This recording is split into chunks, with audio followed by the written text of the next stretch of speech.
Hello विद्यार्थी मित्रों, इस वीडियो में अध्ययन करेंगे कक्षा 12वीं हिंदी युवक भारती के विशेष अध्ययन हेतु दिया गया पाठ जिसका नाम है कनुप्रिय अर्थात कृष्ण की सखी राधा। और इस कविता के कवि है डॉक्टर धर्मवीर भारती। तो विद्यार्थी मित्रों, इस कविता का भावार्थ देखते हैं। सेतु माय राधा कहते हैं कि हे कृष्ण, आप महानायक के शिखर पर पहुंचे हो, लेकिन महानायक के शिखर पर पहुंचे, लेकिन आपने मुझे सेतु बनाकर आप महानायक के शिखर चोटी पर आप पहुंचे हो। अब विद्यार्थी मित्रों, सेतु माय इनका सरल अर्थ देखते हैं। राधा कहती है कान्हा, राधा कहती है हे कान्हा यानी हे कृष्ण, इतिहास की बदली हुई इस करवट यानी पहलू ने तुम्हें युद्ध का महानायक बना दिया, तुम्हें महाभारत युद्ध का महानायक बना दिया। लेकिन हे कनु, लेकिन हे कृष्ण, इसके लिए बलि किसकी चढ़ी? आप महानायक के शिखर पर पहुंचे हो, लेकिन इसमें बलि चढ़ना है, कष्ट किसको झेलना पड़ा? आप महानायक के चोटी पर पहुंचे हो, लेकिन उसके लिए कष्ट किसको सहन करना पड़ा? तुम महानायक के शिखर पर अंततः मेरे ही सिर पर पैर रखकर आगे बढ़ गए। आप जो महानायक की चोटी शिखर पर पहुंचे हो, लेकिन अंततः आखिर में मेरे ही सिर पर पैर रखकर आगे बढ़ गए। अर्थात सिर पर पैर रखकर आगे बढ़ने यानी मुझे ही मेरी उपेक्षा करके आप महानायक के चोटी पर पहुंचे हो। तो क्या करूं? इस लीला क्षेत्र से उठकर, लीला क्षेत्र यानी बेटा प्रेम का क्षेत्र, इस लीला क्षेत्र से उठकर युद्ध क्षेत्र तक पहुंचकर ईश्वरीय स्वरूप धारण करने के बीच में अलंघ्य दूरी थी। प्रेम क्षेत्र से उठकर युद्ध क्षेत्र तक पहुंचने में, ईश्वरीय स्वरूप धारण करने में अलंघ्य जो पार न किया जा सके ऐसा जो अंतर था, क्या उसके लिए तुमने मुझे ही सेतु बनाया? और उसके लिए क्या आपने मुझे ही सेतु बनाया? क्या मेरे प्रेम को तुमने साध्य न मानकर साधन माना? हे कृष्ण, राधा कहती है हे कृष्ण, मेरे प्रेम को आपने साध्य यानी सिद्ध होने योग्य न मानकर साधन यानी कारण या जरिया ही बनाया। अब इन शिखरों मृत्य घाटियों के बीच में यह पुल निरर्थक लगता है। राधा कहती है हे कृष्ण, शिखर और मृत्यु घाटियों के बीच में आपने जो ये पुल बनाया है, वह पुल मुझे निरर्थक व्यर्थ लगता है। कनु के बिना मेरा यह शरीर रूपी पुल निर्जीव है। राधा कहती है हे कृष्ण, मेरा यह शरीर रूपी पुल कृष्ण के बिना निर्जीव लगता है, कम कंपाता सा रह गया। अंततः जिसको जाना था वह तो मुझसे दूर चला गया।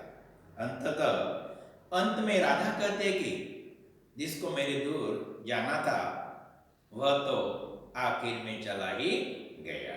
यह हो गया विद्यार्थी मित्रों सेतु मय। अब दूसरे का देखो, अमंगल छाया। अमंगल यानी अशुभ, छाया छाव। इस सर्ग में राधा के दो रूप दिखाई देते हैं। इस परिच्छेद में, इस अध्याय में राधा के दो रूप दिखाई दे रहे हैं। राधा के अवचेतन मन में बैठी राधा, अवचेतन यानी अनकॉन्शियस, चेतनाहीन मन में बैठी राधा, कृष्ण तथा चेतनावस्था में स्थित राधा और कृष्ण। अब दूसरी अवस्था है कृष्ण तथा चेतनावस्था यानी होश स्थित राधा और कृष्ण।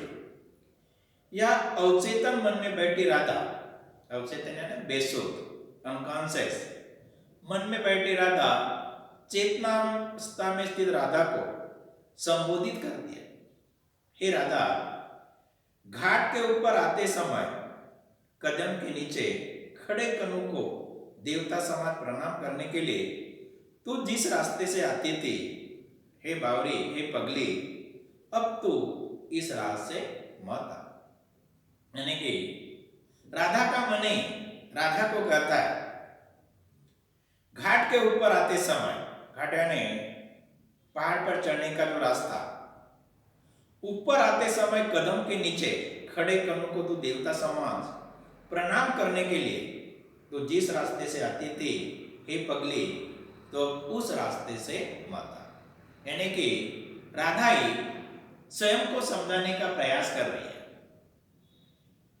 क्या ये उजड़े हुए कुंज, रोंदी गई लताएं, रोंदी यानी पैरों से कुचली गई लताएं, आकाश में उड़ रहे धूल के बगुले, बगुले यानी विद्यार्थी मित्रों भंवर के भांति घूमने वाली हवा, तुम्हें नहीं बता रहे कि जिस रास्ते तू आती थी उस रास्ते से महाभारत के युद्ध में भाग लेने के लिए श्री कृष्ण 18 अक्षोणी सेनाएं जाने वाली।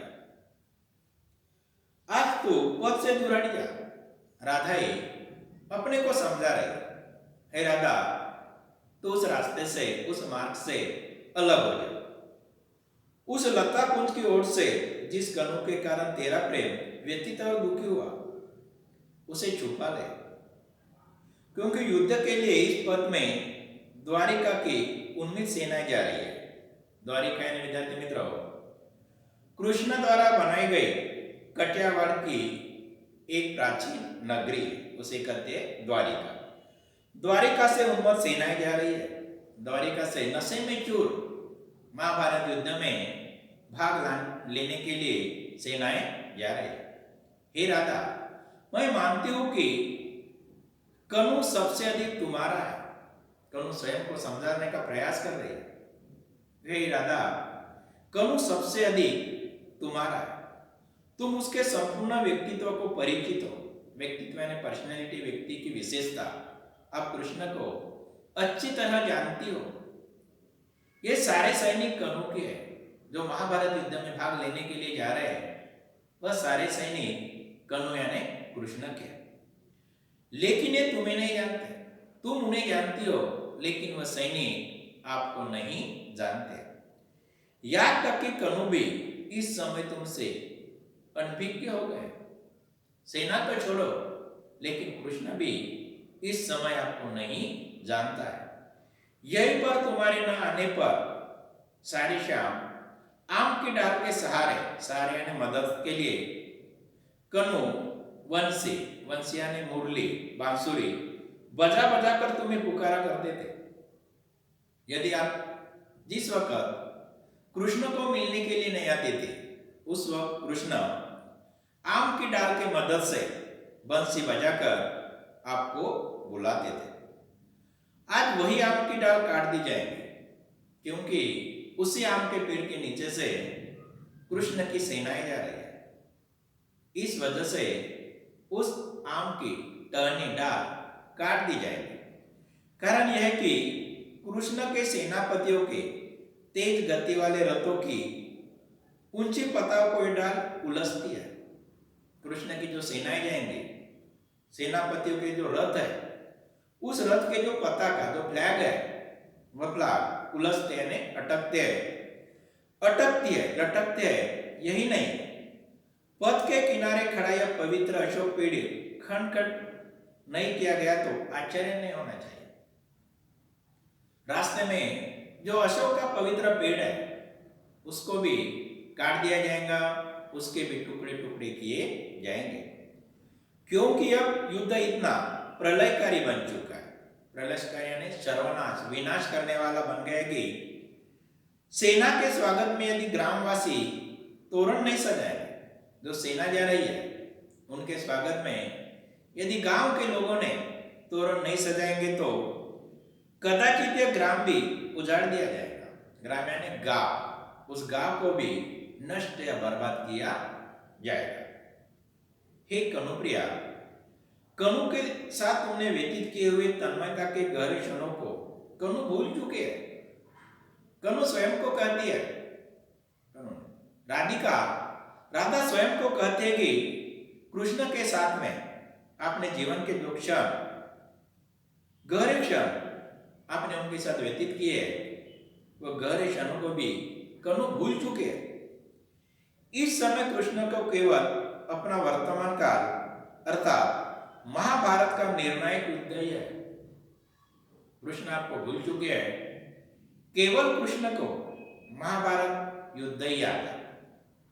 हे कनुप्रिया, आज यदि कृष्ण युद्ध की इस हड़बड़ी यानी जल्दबाजी में तुम और तुम्हारे प्यार से अपरिचित होकर तुमसे दूर चले गए तो तुम्हें उदास नहीं होना चाहिए। ऐसी स्थिति है, युद्ध की स्थिति होने की वजह से यदि कृष्ण आपसे दूर गए हैं तो आपको उदास, परेशान, नाराज नहीं होना चाहिए। हे राधे, तुम्हें तो गर्व होना चाहिए। स्वयं राधा अपने मन को समझाने की कोशिश कर रही कि आपको कृष्ण के ऊपर गर्व, अभिमान होना चाहिए, क्योंकि जिसके महान प्रेमी के पास, जिससे आप प्रेम करते हो, उस महान प्रेमी के पास 18 अक्षौहिणी सेनाएं है, वह केवल तुम हो। तो धन्यवाद विद्यार्थी मित्रों। अगले वीडियो में शेष कविता का भावार्थ देखें।